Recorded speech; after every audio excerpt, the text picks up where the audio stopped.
வணக்கம். நான் ஹரீந்திரநாத் பேசுகிறேன். ஸ்போக்கன் இங்கிலீஷ் ஆராய்ச்சியாளர். நாம் ஸ்போக்கன் இங்கிலீஷை வீடியோவிலேயே கற்பிக்கிறோம். இங்கிலீஷில் பேச 2 நிலைகள் இருக்கின்றன. 1. ஆரம்ப நிலை பயிற்சி. 2. பேசும் திறன் பயிற்சி. நாம் ஆரம்ப நிலை பயிற்சி விவரங்களை ஒரே பேப்பரில் தொகுத்திருக்கிறோம். அந்த பேப்பரை பார்த்து எல்லோரும் இங்கிலீஷில் பேசலாம். இந்த கண்டுபிடிப்பை மக்களுக்கு தெரியப்படுத்தவே நாம் இலவசமாக பயிற்சி கொடுக்கிறோம். பள்ளி மாணவர்கள், 5ஆம் வகுப்பு மற்றும் அதற்கு மேலும் படிக்கும் மாணவர்களை நாம் இங்கிலீஷில் பேச வைத்து கொண்டிருக்கிறோம். எங்கள் பயிற்சியில் மொத்தம் 10 பாடங்கள். இந்த வீடியோவில் பாடம் 6 நிகழ்காலம், சப்ஜெக்ட் ஐக்கு மட்டும், காம்ப்ளிமெண்ட் வார்த்தைகளில் பேசுவது. இந்த வீடியோவை பார்க்கும் அனைவரும் இந்த தலைப்பில் இன்று முதல் பேச ஆரம்பிக்கலாம். உதாரண வாக்கியங்களை கவனமாக கேளுங்க. உங்கள் சந்தேகங்களுக்கு 9443178551க்கு ஃபோன் செய்து விவரம் தெரிஞ்சுக்குங்க. நாம் ஃபோன்லேயே விவரிக்கிறோம். பயிற்சி நேரம் காலையில் 10 மணி முதல் 1 மணி வரை, மாலையில் 6 மணி முதல் 9 மணி வரை. இதுவரை சப்ஸ்கிரைப் செய்தவர்களுக்கு எங்கள் மனமார்ந்த நன்றிகளை தெரிவித்துக் கொள்கிறோம். பாடம் 7 நிகழ்காலம், பன்மையில், சி வார்த்தைகளில் அடுத்து தொடரும். இப்பொழுது பாடம் 6இன் விவரங்களையும் உதாரணங்களையும் கவனமாக கேளுங்க. ஆங்கில மொழியில் நாம் வர்பு வார்த்தைகளில் பேசுகிறோம். மேலும் காம்ப்ளிமெண்ட் வார்த்தைகளிலும் பேசுகிறோம். வர்பு வார்த்தைகளில் பேசுவதை நாம் வியில் பேசுவது என்கிறோம். காம்ப்ளிமெண்ட் வார்த்தைகளில் பேசுவதை நாம் சியில் பேசுவது என்கிறோம். அப்படியானால் நிகழ்காலம் வியில் பேசுகிறோம், சியில் பேசுகிறோம். கடந்த காலம் வியில் பேசுகிறோம், சியில் பேசுகிறோம். எதிர்காலம் வியில் பேசுகிறோம், சியில் பேசுகிறோம்.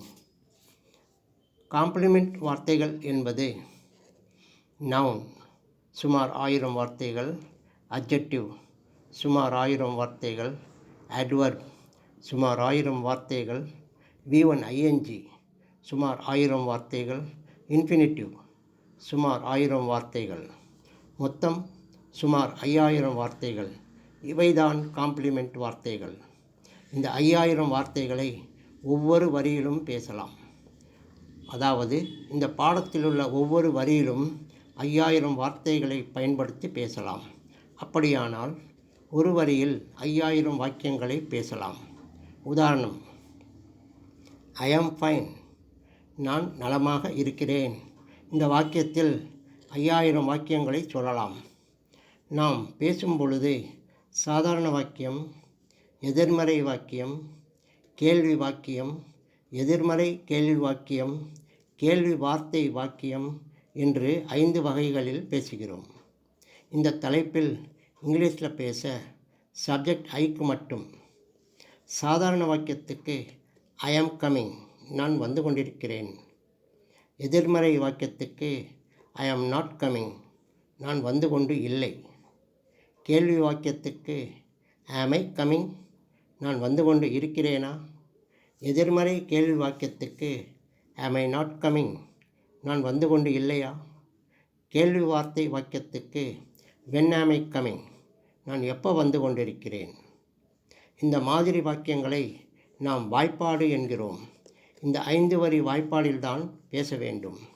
குறிப்பு 1. இந்த தலைப்பில் நிகழ்காலத்தில் சி வார்த்தைகளில், அதாவது 5000 வார்த்தைகளில் ஒவ்வொரு வரியிலும் பேசலாம். 2. இன்கம்ப்ளீட் சென்டென்சஸ், அதாவது முடிவடையாத வாக்கியங்கள். சி வார்த்தைகளில் உதாரணம், நான் வீட்டில் இருந்தால், நான் வீட்டில் இருக்கும் பொழுது, நான் வீட்டில் இருக்கும் வரை, எக்ஸெட்ரா. இவைகளை இந்த தலைப்பில் தான் பேச வேண்டும்.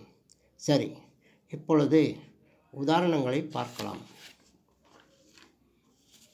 நிகழ்காலத்தில் சி வார்த்தைகளில் பேச உதாரணங்கள், ஐ ஆம் கம்மிங், V1 ing வார்த்தை.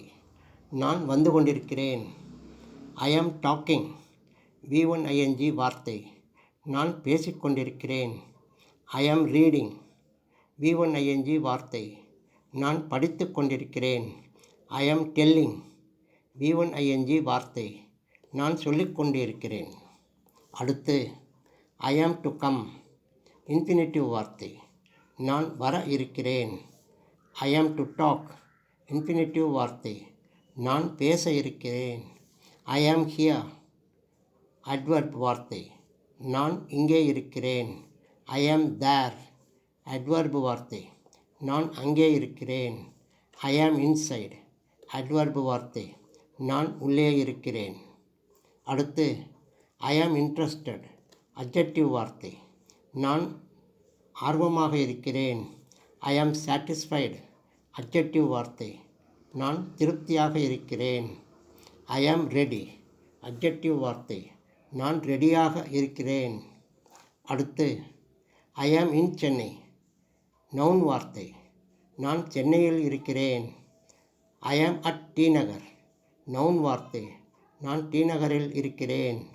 I am in the office. Noun வார்த்தை. நான் ஆஃபீஸில் இருக்கிறேன். இதேபோல் மற்ற வாக்கிய வகைகளிலும் சொல்லி பாருங்கள். 2. Incomplete sentences. முடிவடையாத வாக்கியங்கள். இங்கிலீஷில் பேசுவதற்கு மிகவும் முக்கியமான குறிப்பு இதுதான். இதில் சுமார் 5 வகையான உபயோகங்கள் இருக்கின்றன. இந்த உபயோகங்கள் தெரிந்தால்தான் இங்கிலீஷில் பேசவே முடியும். ஆகவே இந்த உதாரணங்களை மிகவும் கவனமாக கேளுங்க. இஃப், ஆல், வென் பொழுது, டில் வரை, எக்ஸிட்ரா. உதாரணம்: நான் வீட்டில் இருந்தால். இதில் நான் ஐ, வீட்டில் அட் ஹோம், ஆல் இஃப். இதை இங்கிலீஷில் சொல்ல ஐ ஆம் அட் ஹோமுக்கு முன் இஃப் சேர்க்க வேண்டும். பதில் இஃப் ஐ ஆம் அட் ஹோம். மேலும் சில உதாரணங்கள்: நான் வீட்டில் இருக்கும் பொழுது, when I am at home. நான் வீட்டில் இருக்கும் வரை, till I am at home. இந்த தலைப்பில் எதிர்மறை வாக்கியங்களும் இருக்கின்றன. அதற்கு எதிர்மறை உதாரணத்தில் சொல்ல வேண்டும். உதாரணம்: நான் வீட்டில் இல்லாவிட்டால், if I am not at home. இந்த தலைப்பில் பேச இந்த விவரங்கள் மேலும் இந்த உதாரணங்கள் மட்டும் போதும்.